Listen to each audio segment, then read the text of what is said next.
avec des ambitions. Demain, s'il y a un repreneur, quelque part, avec un vrai budget, il ira loin. Vraiment, ouais. Il dira pas, il y aura trop de pression sur moi, la famille, tout ça. C'est son club de cœur et le PSG, il y a eu des bruits, il n'est pas allé parce qu'il est vraiment marseillais. Et c'est quelque chose, et c'est pour ça que quand dans le reportage on parle de Madrid, Turin, c'est des clubs qui ont compté pour lui. Il ne fait pas ça. Et l'Angleterre, c'est pas qu'une question de langue. Suivre. Tiens, l'OM. Alors Samir, vous le Marseille. Avec un vrai projet. Alors, on en parle de cette déclaration de Nasri ou pas? On va analyser tout ça. Bonjour à tous, c'est Franky Foot. J'espère que vous allez bien. On se retrouve aujourd'hui pour une nouvelle vidéo du lundi, tu vois. Elle n'était pas prévue au programme, je te dis la vérité. Mais avec cette déclaration de Nasri, j'avais envie de l'analyser, de vous donner mon avis aussi. Plus, on a quelques actus aussi de l'OM qu'on va analyser ensemble. Alors, cette déclaration de Nasri qui nous dit... en plein Canal Football Club quand même, hein, tu vois, qui nous dit en gros, ben voilà, Zidane, s'il y a un repreneur sérieux, s'il y a un projet sérieux, s'il y a un budget sérieux, Zidane ira à l'OM. Voilà, c'est pas Franky Foot qui l'invente, c'est pas Pierre-Paul Jacques, c'est Nasri qui le dit de lui-même. Voilà. Donc je pense que Nasri, tu as compris, il connaît du monde, il doit entendre des choses, tu vois, et j'ai envie de le croire, tu vois, surtout que c'est un Marseillais.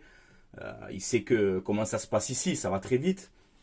Donc voilà, quand il nous dit en gros, ben, Zidane dans un grand projet à l'OM, il viendrait à l'OM, surtout que quand on a vu les rumeurs Zidane au Paris Saint-Germain, Zidane n'est pas allé parce qu'il est Marseillais, il a refusé pour ça. Donc voilà, pour ceux qui pensaient que Zidane allait signer au PSG, il faut arrêter à un moment donné de croire au monde des émerveilles. Voilà. Zidane, c'est pas Galtier, peut-être aussi, tu vois. Zidane, il se dit, pour mon image, aller au PSG, ben, je n'irai pas. Voilà. Donc, c'est pas moi qui le dis, c'est Nasri. Hein. Moi, j'invente rien. Donc, voilà. Après, je voulais répondre quand même à Nasri quand il parle du projet et du budget. Tu vois, on va y venir. Mais avant tout, voilà, on sait que Tudor, je sais pas si vous avez vu ses déclarations, qu'il a dit, en gros, ben, il se voit pas entraîner encore 3-4 ans. Voilà, Tudor, ça fait quand même plus de 10 ans qu'il entraîne. Et il a dit de lui-même, voilà, je vais pas entraîner encore pendant 10 ans. Donc on le sait que Tudor à l'OM, c'est pas un mec qui va rester 5 ans. Donc si tu as un projet ambitieux, vraiment ambitieux, que tu as cette fameuse vente OM qui se concrétise, que tu prends Zidane, rien ne t'empêche de garder Tudor. Tu vois, si Tudor il a plus envie d'entraîner, ben tu le gardes au club et tu lui donnes un rôle important. Je sais pas si Tudor il a joué avec Zidane à la Juve, hein, faudrait voir ça. Je pense qu'ils se connaissent les deux. Mais rien ne t'empêche de virer Tudor en fait. Tu vois, si lui il a envie de rester à l'OM, de faire quelque chose pour l'OM, de continuer dans l'organigramme du club, moi perso, Igor Tudor, je le garde. Tu vois, et tu passes Zidane entraîneur. Voilà, donc on verra bien. Mais je voulais répondre à Nasri quand même. Grosse force à Samir Nasri. Mais je voulais répondre concernant quand tu dis le budget, les sous, etc., le projet, pour moi, on y est déjà dedans. Aujourd'hui, qui est vente ou pas vente, aujourd'hui, l'OM a changé. Ça fait 2 ans, depuis Pablo Longoria, l'OM a clairement changé. Que ce soit au niveau du classement, au niveau du budget, au niveau de la construction d'équipe, l'OM aujourd'hui a changé, avec ou sans l'en-vente. Tu n'as qu'à prendre le banc de touche de l'OM d'il y a 3-4 ans en arrière, tu prends peur. Aujourd'hui, tu regardes ton banc de touche. Tu vois, ça fait des années qu'on n'a pas un banc de touche comme ça de qualité. Donc oui, pour moi, l'OM a changé déjà. Pour moi, l'OM a changé dans le bien. Tu vois, donc le projet, Nasri, il y est quand même à l'Olympique de Marseille. Il y a un projet avec Pablo Longoria. Il y a un projet.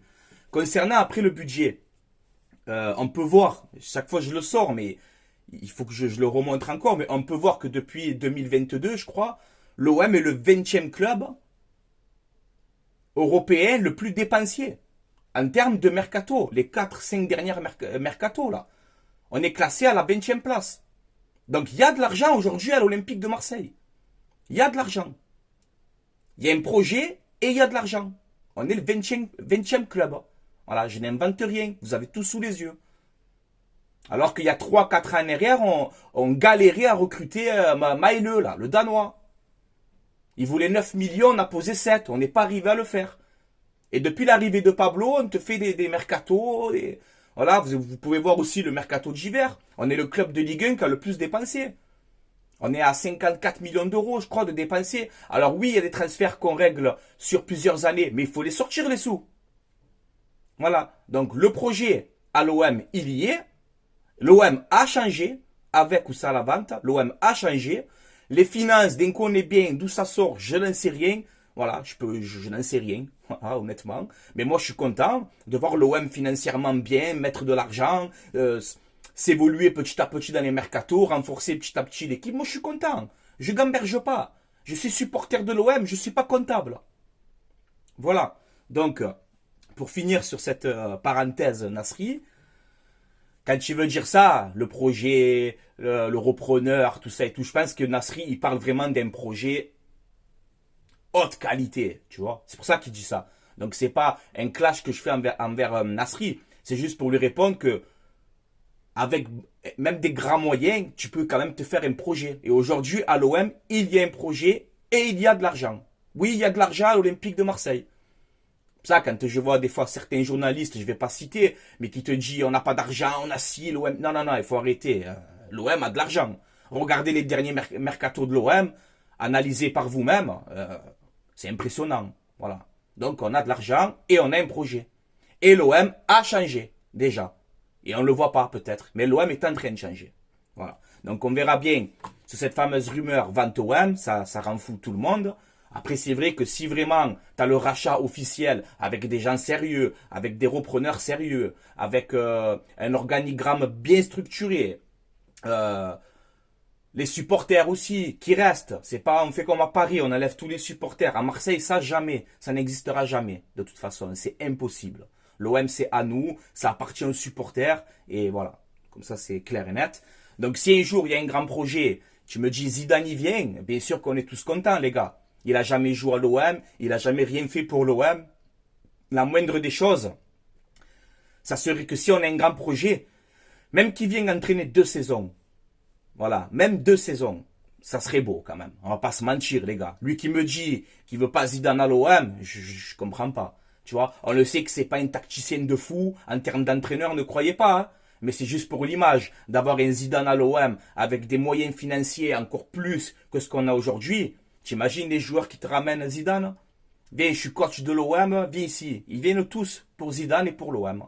Voilà, donc bien sûr que je valide. Voilà, donc on verra bien.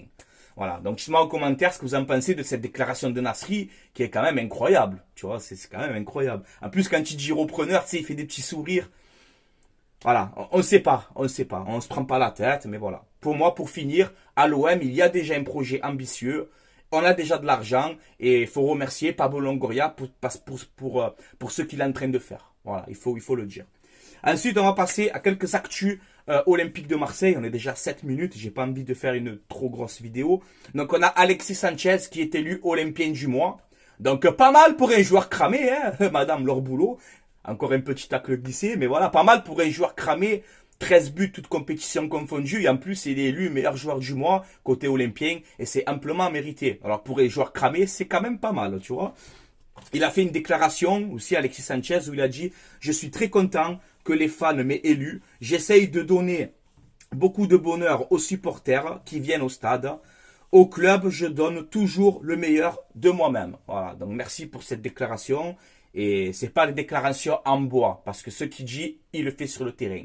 Donc bravo Alexis Sanchez. Et c'est vrai qu'il y a eu Rongier ou Sanchez. Tu vois, Olympien du mois, c'était un des deux pour moi, mais voilà, Sanchez le mérite. On peut voir aussi la blessure de Samuel Gigot, qui s'est fait éclater à Clermont. Même pas de carton jaune, rien du tout, même pas de rouge. Tout va bien, tranquille, gros, tranquille. Le mec, il faut qu'il a la jambe pétée en deux pour qu'on sorte un carton. Mais bon, c'est pas grave.